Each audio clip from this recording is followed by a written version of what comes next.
अद्भुत साहस का परिचय देते हुए हमास ने गाजा में इजरायली सोल्जर्स को एक सीधे अपील कर दी है कि तुम्हें अगर मरना है तो मरो, वरना तुम्हारे पास चॉइस है कि तुम जिंदा रहो और तुम हमारे कैदी बन जाओ, और कैद में तुम जिंदा रहोगे और जब भी कोई सीज फायर एग्रीमेंट होगा तो तुम्हें हम छोड़ देंगे। कितनी बड़ी बात, हमास की हिम्मत कहां तक बढ़ गई है।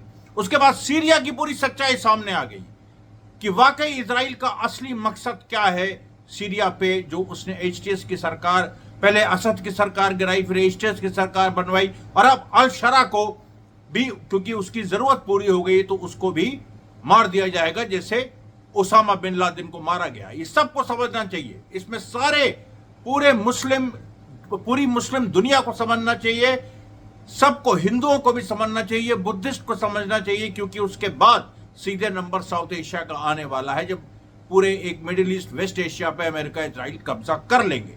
ये पूरी स्थिति है। लेकिन विरोध की ताकतें चाहे वो हमास हो चाहे ईरान हो, पूरी तरह से सक्रिय हैं। तो आज देखिए, जो मैं आपको 17 जुलाई का वीडियो नहीं आपके सामने ला पाया, उसके लिए मैं माफी चाहता हूं। आज देखिए 18 की सुबह जो वीडियो आप देख रहे हैं, ये 17 की रात और 18 की सुबह की घटनाओं को मिला के हम आपके सामने पेश कर रहे हैं। लेकिन इसमें दो सबसे महत्वपूर्ण बातें, हमास ने जिस तरीके से हमास आगे बढ़ रहा है और इजराइल का क्या रुख है, इजराइल ऐसा क्यों है कि गाजा में इजराइल हार रहा है, ईरान से इजराइल हार गया, लेकिन सीरिया में वहां कूद गया। ये पूरी जिस तरीके से इजराइल मूव कर रहा है, लोगों को कंफ्यूज कर देगा। मैं उसको क्लियर करना चाहता हूं। बहुत सारी ऐसी खबरें हैं वो भी मुझको देनी, तो मेरा काम दोहरा हो गया। मेरा काम यह हो गया कि न्यूज भी देनी है, न्यूज के एनालिसिस भी करनी है, लेकिन जो वाइडर करंट्स है, जो बड़े एक तरीके से जो बड़ी एक बड़ी योजनाएं हैं साम्राज्यवाद की, इजरायली जो जायनिज्म है उसकी जो बड़ी योजनाएं हैं, और जायनिज्म के पीछे जो अमेरिका है, और अमेरिका की जो wasp white Anglo Saxon Protestant lobby है, उनकी जो पूरी योजना है पूरी दुनिया के बारे में, और जो मिडिल ईस्ट से शुरू हो रही है, वेस्ट एशिया से शुरू हो रही है, वो भी आपको पूरा बताना है। तो ये एक तरह का दोहरा टास्क है। अब इसको हम दो हिस्सों में डिवाइड भी कर सकते हैं, एक न्यूज आपको दे दे, वो मैं कोशिश करूंगा, लेकिन वो मैं एक बार बेंगलोर पहुंच जाऊं। आज देखिए 18 तारीख की सुबह मैं आपसे मुखातिब हूं, और देखिए 20 या 21 तारीख तक मैं मोस्ट प्रोबेबली बेंगलोर पहुंचूंगा,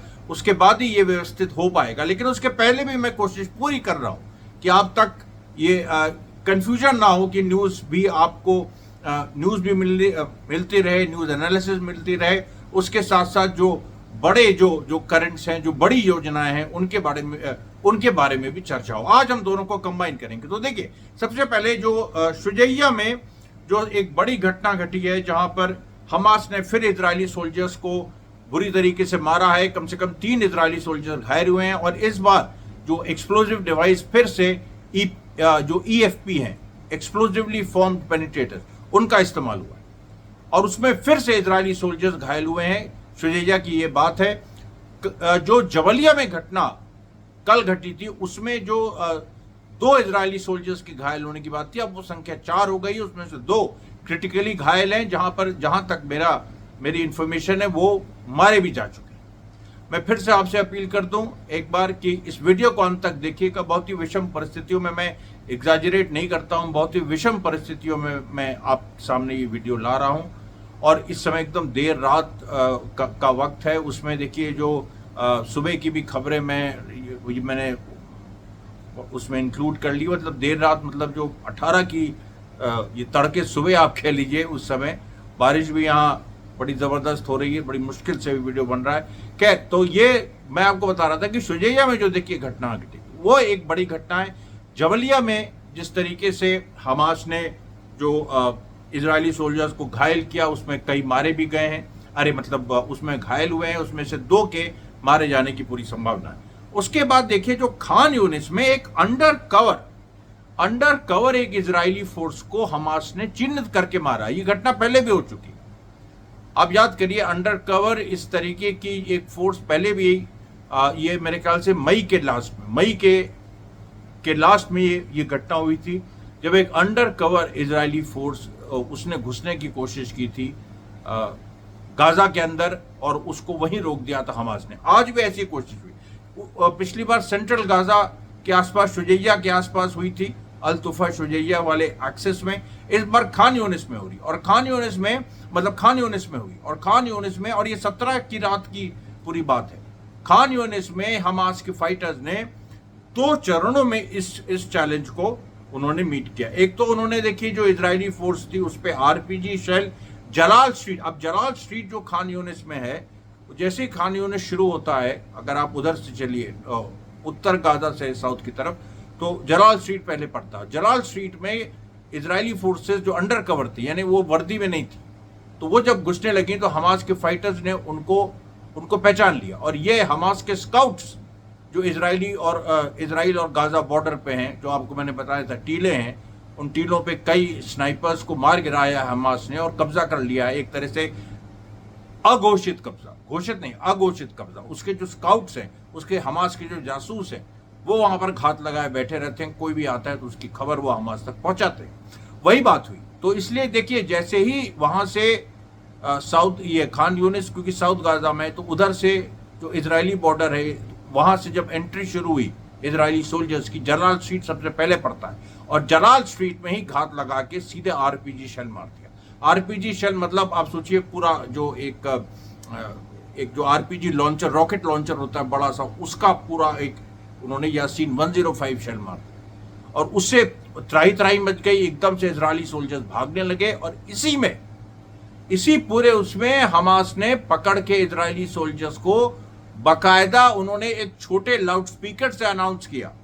अब सोचिए आप, ये इजराइल का पूरा कब्जा है गाजा पे, कम से कम चलिए 60%, वो कहते हैं 60% मान ले, खान यूनिस तो उसमें आता है ना। वहां तो एक उन्होंने एक्सेस भी बना दी है, एक मोराग एक्सेस, एक और एक्सेस खान यूनिस में बनाई है। कहा है कि 15 किलोमीटर की ईस्ट और वेस्ट खान यूनिस को डिवाइड कर दिया। मैंने उसकी खबर दी थी आपको। अब ये जो पूरी बात है, ये एक तरफ बात है। दूसरी तरफ ये भी है कि हमास तो उनको ये करने ही नहीं दे रहा है।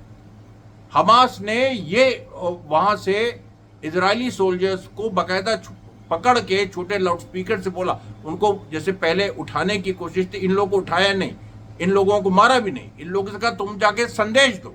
क्या संदेश? कि इजरायली सोल्जर्स को हम ऐसे जब चाहे पकड़ सकते हैं, हमारे पास वो नेटवर्क है, एक एक इजरायली सोल्जर का मूवमेंट हमें मालूम, और हम कभी भी मार सकते हैं। इसलिए तुमको हम एक चॉइस देते हैं कि तुम्हें अगर मरना, तुम या तो तुम्हारे सामने मौत है और या कैद है, मौत या कैद, बस यही 2 चीजें, और तुम्हारा कोई फेट नहीं। वरना तुम ये गाजा छोड़ दो। और जिस तरह से इजरायली सोल्जर सुसाइड कर रहे हैं, वो अब समझ में आ रहा है क्यों सुसाइड कर रहे हैं। मौत या कैद, हमास ने सीधे कह दिया।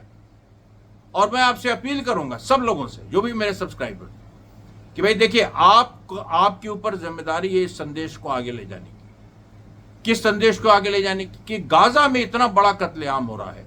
17 जुलाई को भी करीब 42 गाजा के सिविलियन शहीद हुए, उसमें बच्चे भी हैं, हर तरह के बच्चों को सबसे ज्यादा मारा जा रहा है, स्कूल्स पे हमले हो रहे हैं।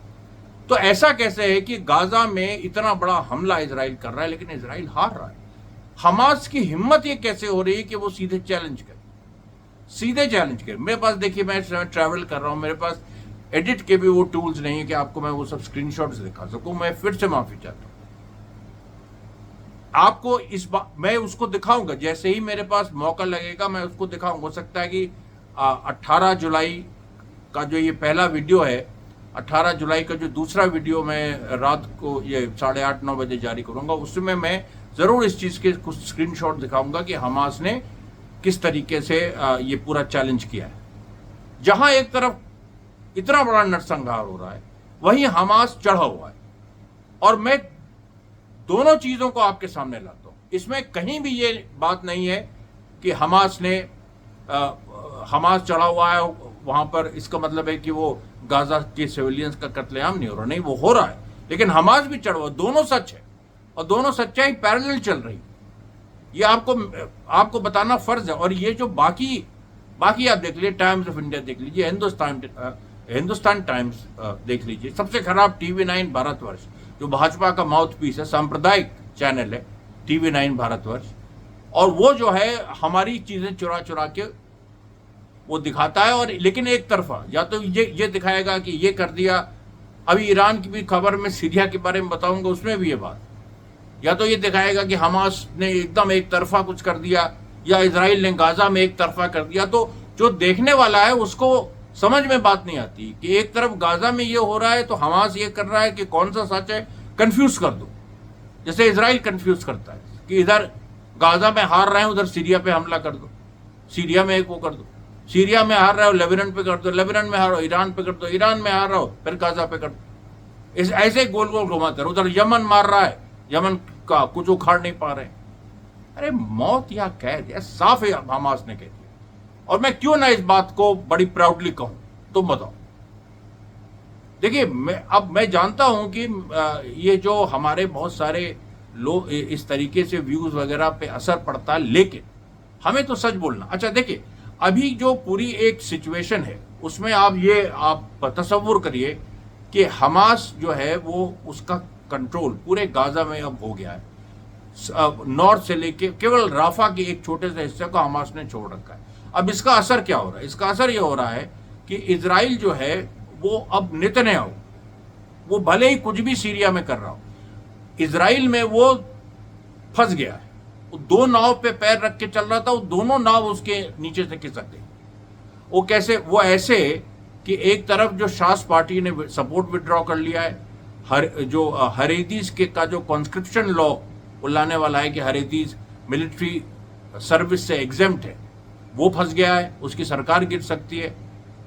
और दूसरी तरफ सीज फायर को लेके भी उसकी मजबूरी है कि वो आगे बढ़े। और सीज फायर को लेके यहां तक हो गया है कि जो उसने इधर मोराग एक्सेस बनाया, खान यूनिस एक्सेस बनाया, नेतजरी में एक्सेस बनाया, उसको छोड़ने को तैयार है।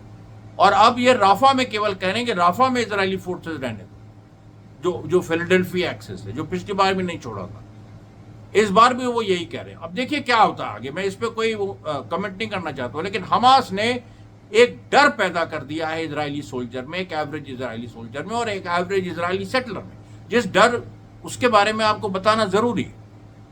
अब हम देखिए सीरिया पे आते हैं। सीरिया में देखिए क्या हो रहा है। सीरिया में मैं आपको शुरू में बता दूं, इजराइल की एक प्लानिंग है कि सीरिया में पहले असाद सरकार को गिराया, उसके बाद अल शरा को बैठाया। अल शरा उनका आदमी था। अल शरा का क्या काम था? अल शरा का काम था कि इजराइल सीरिया में ईरान के इन्फ्लुएंस को खत्म कर देना, हिजबुल्लाह के और हमास के समर्थकों को मारना।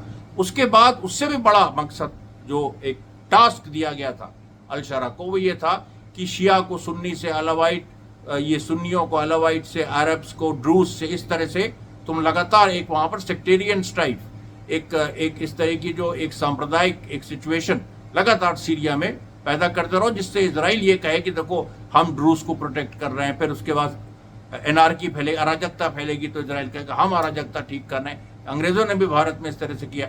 अब इजराइल वही कर रहा है। और इजराइल का छुपा मकसद क्या है? इजराइल का मकसद ये है कि ईरान से उसको लड़ना है। ईरान से सबसे बड़ा थ्रेट है, हमेशा याद रखिए। तो वो ये चाहता है इसको डेविड कॉरिडोर का नाम दिया। अब डेविड कॉरिडोर क्या है? डेविड कॉरिडोर ये है कि साउथ सीरिया से एक्सटेंड करके वो कुर्दों के इलाके तक जाएगा, और वो इलाका एक बफर जोन इजराइल के कब्जे में रहे। मतलब सीरिया खत्म। अरे भाई, अल शरा ने सरेंडर कर दिया, और उसने तो कह दिया, उसने ड्रामा कर रहा है, कह रहा है कि हमको देखिए, हम इजराइल से लड़ नहीं सकते, तो अभी हम पीछे हट गए हैं, हमारी फोर्सेस सुवेदा से पीछे हट गई। अरे तुम्हारी फोर्सेस क्या पीछे हट गई? तुम्हें मार मार के भगाया है। वहां पर जो ड्रूज में दो हिस्से हैं, एक हिस्सा इजराइल के साथ है, एक उनका जो हाकिम अल हिजरी जो नेता है बदमाश ड्रूज का, वो इजराइल के साथ है। लेकिन ड्रूज में प्रो इरानियन एलिमेंट्स भी हैं, प्रो रेजिस्टेंस फोर्सेज हैं। और अभी ये क्यों हो रहा है? अभी इसलिए हो रहा है क्योंकि साउथ सीरिया में बार बार हर प्रोग्राम में लगभग चिल्ला के बोलता हूं, कोई और नहीं बोल रहा है कि वहां पर रेजिस्टेंस फोर्सेज बढ़ रही हैं। और रेजिस्टेंस फोर्सेज के बढ़ने में इजराइल को नाइटमेयर है कि सीरिया में अगर फिर से सीरिया चला गया तो इजराइल खत्म हो जाएगा, क्योंकि ईरान भी घेर रहा है चारों तरफ से इजराइल को। तो इजराइल ये चाहता है कि सीरिया में अब वो जरूरत पड़ेगी अल शरा को मार देंगे, और उसके बाद वो सीधे एक कॉरिडोर बनाएंगे वहां से लेके, और साउथ का पूरा जो साउथ सीरिया है वहां से लेके नॉर्थ ईस्ट सीरिया माने टर्की के बॉर्डर तक पहुंच जाएंगे। तो जिन दो दुश्मनों से, क्योंकि देखिए टर्की और ईरान में नहीं बनती होगी, लेकिन इजराइल के लिए टर्की और ईरान एक ही है। वो दोनों मुस्लिम मुल्क हैं, दोनों दुश्मन हैं। उसके लिए पाकिस्तान भी दुश्मन है, उसके लिए हिंदुस्तान भी दुश्मन है। जहां जहां मुस्लिम हैं, चाहे वो माइनॉरिटी में हो, उसके लिए वो दुश्मन है। अब आप ये देखिए कि इस पूरी सिचुएशन में हमारी जो इजराइल की जो पूरी कोशिश है वो यही है। अभी देखिए एक इस पे बड़ी महत्वपूर्ण जानकारी भी आई है, और उस जानकारी में ये है कि ये देखिए जो कुनेत्रा में इजराइल ने कब्जा क्यों किया साउथ सीरिया में, क्योंकि कुनेत्रा से ये डेविड कॉरिडोर जो है ये अल सवेदा तक जाएगा, फिर सवेदा से ये देर उज जोर तक जाएगा। अब देर उज जोर नॉर्थ ईस्ट सीरिया में, फिर उसके बाद अल हसाका तक जाएगा, यानी टर्की के बॉर्डर तक। तो यानी जो पूरा जो अब देखिए मैं पूरा नाम लेके बोल रहा हूं, कुनेत्रा, सवेदा, डेर उज जोर और अल हसाका, यहां तक वो पूरा डेविड्स कॉरिडोर जाएगा। तो डेविड्स कॉरिडोर तो मतलब अब उधर अल हसाका और नॉर्थ ईस्ट सीरिया में कौन है? कुर्द है। कुर्दों को पहले ही अपनी तरफ अमेरिका इजराइल कर चुके हैं। कुर्द मानते हैं कि उनके बहुत बड़े हितैषी हैं अमेरिका और इजराइल। तो ये जो पूरी एक देखिए साजिश है, यहां से वहां तक जाना, ये इजराइल का असली मकसद है। और इसके पीछे देखिए एक और महत्वपूर्ण इसमें फैक्ट उभर के सामने आया है कि करीब 8%, ये जो सीरिया का 8% हिस्सा है जिसपे इजराइल कब्जा चाहता है, 15,000 वर्ग किलोमीटर का इलाका है, 8% का, इसको इजराइल डिफेंस अपना बफर जोन डिक्लेयर करना चाहता है। इस बफर जोन का वो इस्तेमाल करेगा, क्योंकि पिछली बार जो ईरान ने मारा तो सीरियन एयर स्पेस बहुत सारे कुछ मिसाइल इंटरसेप्ट हुए, लेकिन कई ईरान की मिसाइल इजराइल को स्ट्राइक किया, आप सब जानते हैं। तो वो इराक की एयर स्पेस से गुजरते हुए फिर ईरान से सीरिया से गुजरते हुए आए। सीरिया में इंटरसेप्ट करने का कोई माध्यम नहीं, क्योंकि वहां पर अल शरा चाहता भी, वो तो इजराइल के साथ उस समय भी था, अभी भी है, लेकिन वो ईरान को इंटरसेप्ट नहीं कर सकता, उसके पास हथियार ही नहीं। तो अब इजराइल चाहता है कि सीधे वो अपने इंटरसेप्टर सीरिया में बैठाए। तो कैसे बैठाएगा जब तक वो ये चीज नहीं। अच्छा, अल शरा अगर सरेंडर कर गया, अल शरा ने कह दिया कि नहीं नहीं भाई आप ही माई बाप हो, आप बना लो जो करना है, तो एक अलग बात है, उसकी जान बख्श दी जाएगी। लेकिन अगर उसने जरा भी ये दिखाई तो उसको मार दिया जाएगा। तो उसको मारने में इजराइल को ज्यादा फायदा है। अगर वो सरेंडर भी करे तब भी उसको मारो। क्यों?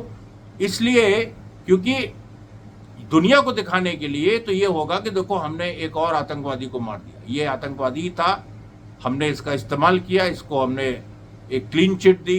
ट्रंप ने भी कहा अच्छा आदमी है ये सब ब्रेव आदमी, ये सब कहा, और फिर भी देखो हम आतंकवादी होता है, इसने बदमाशी करने की कोशिश की तो इसको हमने मार दिया। ये सीधी बात है, ये हम लोग सब देख चुके हैं भारत में। मुझे तो बड़ी हैरानी होती है कि लोग क्यों नहीं जानते, लोग क्यों नहीं समझते हैं इस बात को।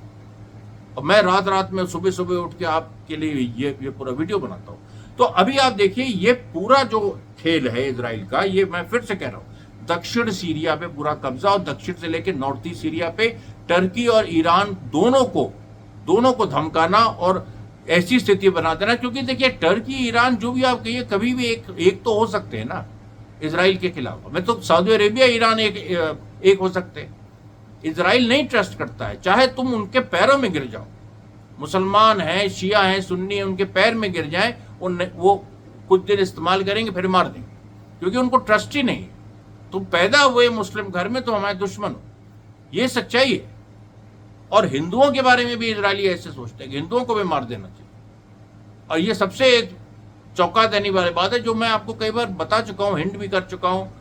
और क्योंकि ये सब बीफ खाने वाले हैं और हिंदुओं को पसंद नहीं करते हैं यहूदी, तो और यहूदी में भी ज़ायनिस्ट, सारे यहूदियों की बात तो मैं कभी करता नहीं हूँ, ज़ायनिस्ट। तो ये देखिए जो पूरी एक चीज़ है। और इनके यहाँ तो देखिए यहूदियों के यहाँ लाल गाय का सैक्रिफाइस बहुत महान चीज़ समझी जाती है। ये जो सारी चीज़ें हैं, इनको हम कैसे देखें? अब इसमें देखिए ईरान की जो पोजीशन है, ईरान ने सीरिया की मदद की बात कही। ईरान ने कहा कि हम मदद करना चाहते हैं। अल शरा ऑब्वियसली ईरान की बात क्यों मानेगा, तो और पहले मार दिया जाएगा। और नहीं, और अगर हिम्मत है, अगर अल शरा मुजाहिद है तो वो वहाँ पर विद्रोह करे, जैसे हमास विद्रोह कर रहा है और ईरान का साथ दे रहा है हमास, ईरान भी हमास का पूरी तरह से साथ दे रहा है, तो अल शरा भी वो कर सकता है, लेकिन नहीं करेगा, वो नहीं करेगा। तो अभी जो देखिए पूरी बात है, अभी जो पूरी स्थिति है, उसमें ईरान ने मदद ऑफर कर दी सीरिया को। और ईरान ने यहां तक कहा कि हम हर तरीके से, और इस सीरिया को, असाद वाले सीरिया को नहीं, अभी अल शरा वाले सीरिया को। और ईरान ने पूरी एक मुहिम ही छेड़ दी है। उसके कमांडर इन चीफ ने आज फिर कहा कि हमारी पूरी तैयारी, हम एक मिनट के लिए भी खाली नहीं बैठे हैं, हमें कोई मुगालता नहीं है कि हमको ये लोग ये छोड़ देंगे, यानी जो मतलब इजराइल है वो हम पे हमला दोबारा नहीं करेगा, हमें कोई मुगालता नहीं। और इसको लेके देखिए जो इजराइल के डिफेंस मिनिस्टर है वो अभी नेतन्याहू दौरे पे था अमेरिका के, अब वो गए और उनका भी मकसद यही है कि अमेरिका से परमिशन लेना कि एक हम फिर से ईरान पे हमला करें। तो पहले वो सीरिया को, अब इस बार सीरिया को वो पहले कब्जा करके एक सीरिया में एक हिस्से को, और उसमें अपने इंटरसेप्टर लगाने चाहते हैं, जिसका प्रोडक्शन भी उन्होंने बढ़ा दिया। तो बहुत सारी देखिए इस तरह की चीज़ें हो रही हैं। ये आज का 18 जुलाई का पहला वीडियो था। फिर हम देखिए दूसरा वीडियो और सारी न्यूज़ के साथ और एनालिसिस के साथ आपको हम देर शाम तक आपके सामने लाएंगे। तब तक के लिए धन्यवाद साथियों, बहुत बहुत धन्यवाद।